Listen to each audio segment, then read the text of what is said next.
ये सारे के सारे लोग, बेदखल लोग जंतर मंतर पर मोदी जी को बुला रहे हैं कि आप आ जाओ, 3 महीने बाकी है, हिसाब किताब कर लेते हैं। कम से कम 43,000 मजदूर आत्महत्या कर चुके, 1,64,033 लोगों ने आत्महत्या की आ चुकी है। वहीं मकान बनाना अगर वो सब दे देते हैं कि सारी जनता देश के प्रधानमंत्री के गुण गाएगी।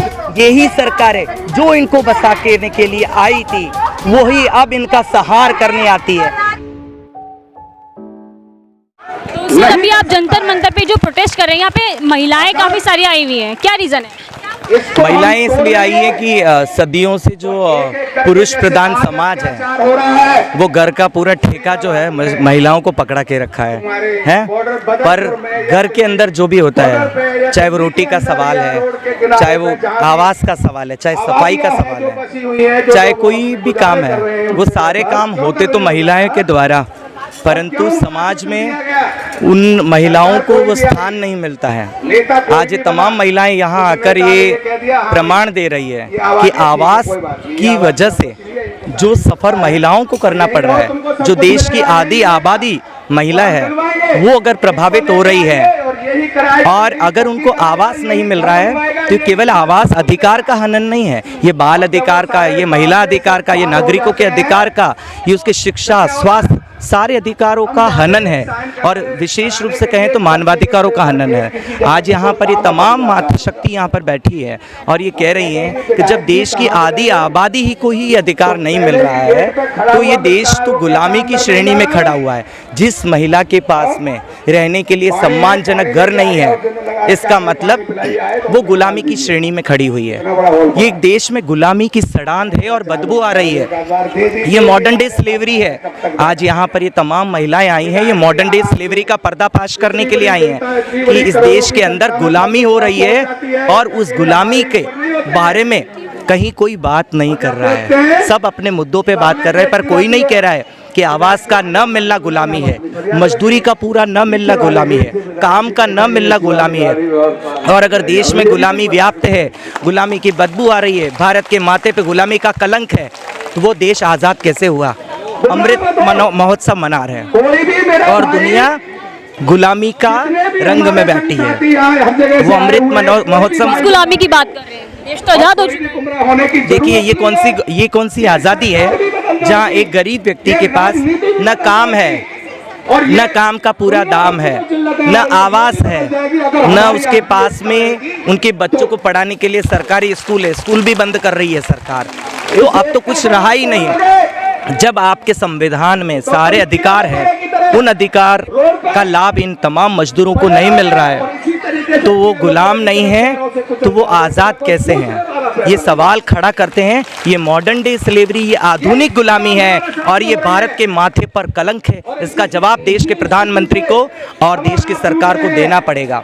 और जो अब तमाम महिलाएं जो हैं वो आज इस देश को ललकार रही हैं, कहते हैं कि जो नहीं ललकारते शोषण और अत्याचार को, आज ये शोषण और अत्याचार के लिए कि यहाँ पर बैठी हुई है कि ये शोषण और अत्याचार का खात्मा हो और इस देश के प्रधानमंत्री की आंखें खुले और इस देश के जमीन जो है उसके अंदर, शहर के अंदर की जो ज़मीन है उसमें 20 से 30% की ज़मीन जो है मजदूरों को दी जानी चाहिए। इसमें कोई दोहराई नहीं होना चाहिए क्योंकि 100 में 70 मजदूर हैं इस शहर में। काम करने वाला कौन है? मुट्ठी भर अमीर लोग हैं, बाकी सारे गरीब मजदूर हैं। इन तमाम मजदूरों को दूर नहीं भेज सकते आप कह रहे हैं कि आवास के लिए बैठी हैं औरतें, लेकिन प्रधानमंत्री आवास योजना भी तो बनाई है मोदी जी ने। देखिए अभी कोरोना काल से अभी तक लगाकर 6 लाख लोग बेघर हो गए, कम से कम 43,000 मजदूर आत्महत्या कर चुके, 1,64,033 लोगों ने आत्महत्या की, उसका 1/4 मजदूर है और आज वो मजदूर मर रहा है, फांसी खा रहा है, जहर खा रहा है उस गुलामी के दौर में। तो फिर ये PMAY योजना कहाँ पर है? वो कहाँ सड़क के किनारे घसीट के दम तोड़ रही है?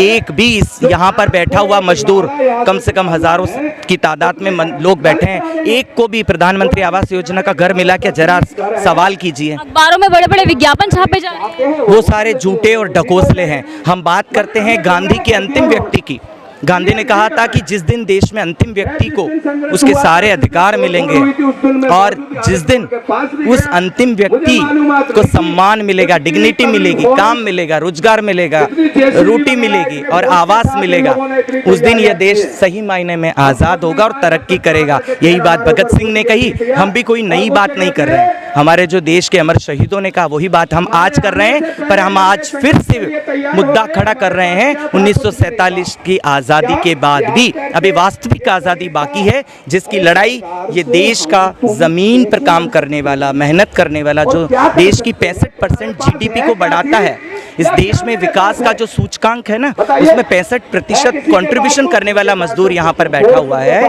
और ये तमाम मजदूर अभी देश की सरकार को ललकार रहे हैं, सरकार में दम है तो इनको पुनर्वास देकर जवाब दे। पुनर्वास का मतलब उनको पहले विस्थापित करना नहीं, जहाँ पर वो रह रहे हैं वहीं उनको पुनर्वास करना, इन सिटू रिहैबिलिटेशन करना, जहाँ झुकी है वहीं मकान बनाना। अगर वो सब दे देते हैं कि सारी जनता देश के प्रधानमंत्री के गुण गाएगी, क्योंकि 2022 तक का उनका वादा था जो फेल होता हुआ नजर आ रहा है। और 3 महीने में सरकार घर नहीं दे सकती, इन तमाम लोगों को 3 महीने में घर नहीं दे सकती। दिल्ली के अंदर सरकारें कुछ भी कर सकती हैं। दिल्ली के अंदर तो 28,000 घर खाली पड़े हैं। आज की आपकी मीडिया के माध्यम से प्रधानमंत्री सुन के 28,000 घरों के अंदर इन बेदखल परिवारों को जगह दे दें तो ये सब कुछ इनकी जय जयकार करेंगे, पर वो नहीं देंगे। वो नफरत की राजनीति चल रही है। रोटी, कपड़ा, रोजगार, मकान, आवास का जो मुद्दा है वो नींव के अंदर भर के दबा दिया गया है। आज ये उन्हीं का पर्दाफाश करने के लिए आए हैं और अपनी मांगों को लेकर जंतर मंतर पहुंचे। जब ये लोग रात काटते हैं, परिवार चलता है, परिवार बढ़ते हैं, लोग आते हैं, झुग्गियां और बस्तियों में तब्दील हो जाता है। वोटों का समय आता है तो इनको वोटर ID कार्ड, इनको राशन कार्ड, क्या क्या इनको नहीं मिल जाता है। और चाहे उन तमाम सरकारी दस्तावेजों से मजदूर तबके को लाभ मिले या न मिले, राशन कार्ड से गेहूं का एक दाना भी न मिले, पर वो एक दस्तावेज देके इनका वोट बटोरते हैं और बड़ी बड़ी ऊंची मीनार वाली, ऊंचे नाम वाली सरकार बनाते हैं। चाहे पुरानी सरकार कहें या मौजूदा वर्तमान सरकार कहें, हर सरकार मजदूरों के साथ भद्दा मजाक, घिनौना मजाक करती हैं। ये तमाम सरकारें इन मजदूरों को वोट के नाम पर बसा तो देती है, परंतु यही सरकारें जो इनको बसाने के लिए आई थी वही अब इनका सहार करने आती है। ये कहती हैं, ये RSS के एजेंडा पर चलने वाली सरकारें हैं जो कहती हैं कि पैदा भी हमने किया, सहार भी हम करेंगे। इनको कोई अधिकार नहीं है पैदा करने का और सहार करने का। व्यक्ति का अपना एक नागरिक अधिकार है। हमारे संविधान में बाबा साहब ने बहुत खूबसूरत संविधान बनाया, आर्टिकल 21, जिसमें चीख चीख के और चिल्ला चिल्ला के डिग्निटी की बात की गई है, जिसमें आश्रय की बात की गई है।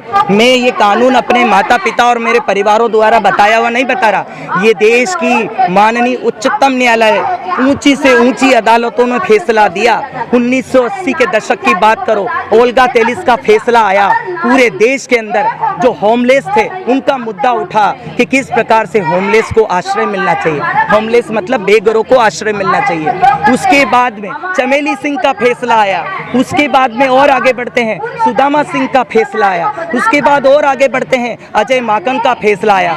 अरे झोला भर लो, उतने फैसले देश की अदालतें देती हैं। किसके लिए? इन तमाम लोगों के लिए जो आज जंतर मंतर आए हैं, इन तमाम बेघर लोगों के लिए, उन तमाम लोगों के लिए जो घर के और बेघर के बीच में हैं, जिनके कच्चे घास फूस के घर हैं, जो घर की परिभाषा में नहीं आते। आज दिन तक इतनी योजनाएं चली, पिछली सरकार ने पंचवर्षीय पे पंचवर्षीय योजना बनाई, मौजूदा सरकार ने उन्हीं योजनाओं के कपड़े उतार के नए कलर के कपड़े पहना के उसको हाउसिंग फॉर ऑल लॉन्च कर दिया। बढ़िया से कहे कि रबड़ी मलाई सबको खिला के बढ़िया बढ़िया सुंदर सुंदर बड़े बड़े भवनों में उसको लॉन्च किया। 2015 के बाद एक ऐसा माहौल आया कि देश में सबको रोजगार मिलेगा, कोई गरीब नहीं रहेगा। इवन देन हमारे माननीय प्रधानमंत्री ने तो घोषणा तक कर डाली। जिस प्रकार से टीवी में हम देखते हैं कि कैसे रामायण और महाभारतों में वरदान दिए जाते हैं, पर वो तो कभी साकार भी हो गए होंगे, क्योंकि वो झूठ नहीं बोलते थे। वो तमाम लोग जो देते थे वरदान वो साबित होते थे। पर आज के हमारे माननीय प्रधानमंत्री ने कहा कि 2022 के बाद, ये वीडियो मीडिया पर मौजूद है और ये मैं झूठ नहीं बोल रहा, उन्होंने कहा 2022 तक ऐसा कोई एक भी व्यक्ति नहीं रहेगा जिसके सिर पे छत न होगी। 2022 का सूरज ढलने वाला है, सूर्यास्त होने वाला है। ये सारे के सारे लोग, बेदखल होने वाले लोग, विस्थापित लोग जंतर मंतर पर मोदी जी को बुला रहे हैं कि आप आ जाओ, 3 महीने बाकी है, हिसाब किताब कर लेते हैं कि कितने घर मिले। जवाबदेही बनती है हरदीप सिंह पुरी जी की, जो अपने आप को हाउसिंग मिनिस्टर कहते हैं। वो कहाँ हैं? उनको जवाब देना चाहिए और गरीब से हाथ जोड़ के माफ़ी मांगनी चाहिए।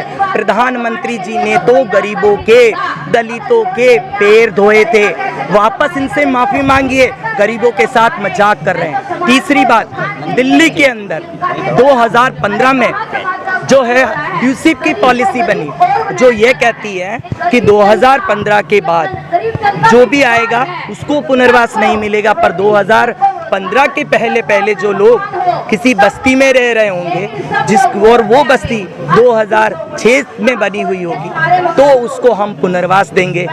2020 में कोरोना ने हमला किया, हमारे देश में लगभग 6 लाख लोग विस्थापित हो गए, बेदखल कर दिए गए अपने घरों में से, झोपड़ियों में से, पक्के मकानों से। अरे कहीं तो आप हाउसिंग फॉर ऑल की बात कर रहे थे, यहाँ तो हमारे कच्चे छप्पर छीन लिए, हमको बेघर बना दिए और बेघर बनाने के बाद प्रोडक्ट को बेचा जाता है। अब आपका प्रोडक्ट बढ़िया हो गया, उसके ऊपर पैकेजिंग होगा। गरीब को प्रोडक्ट बनाकर जब पैकेजिंग किया, घर की बात कही, छत की बात कही, प्रधानमंत्री जी ने कहा था कि जब घर होगा, घर में नल होगा, नल में जल होगा, क्या लगता है उस तरीके का विकास दिख रहा है? अरे वहाँ पर नल में जल कहाँ से होगा? जो कह रहे थे कि आपकी जहाँ पे झुग्गी वही मकान होगा, जल तो बहुत कोसों दूर की बात है, वहाँ तक हम पहुँच नहीं पाएंगे। पर जहाँ पे झुग्गी थी वहाँ पे उन्होंने शमशान बना दिए हैं, वहाँ पर इन मजदूरों की आत्माएं रो रही है, तो शमशान बन चुका है। 2023 हाउसिंग फॉर ऑल फेल हो चुका है। खबरों में बने रहने के लिए फोरम 4 को सब्सक्राइब करें और नोटिफिकेशन पाने के लिए बेल आइकन दबाएं।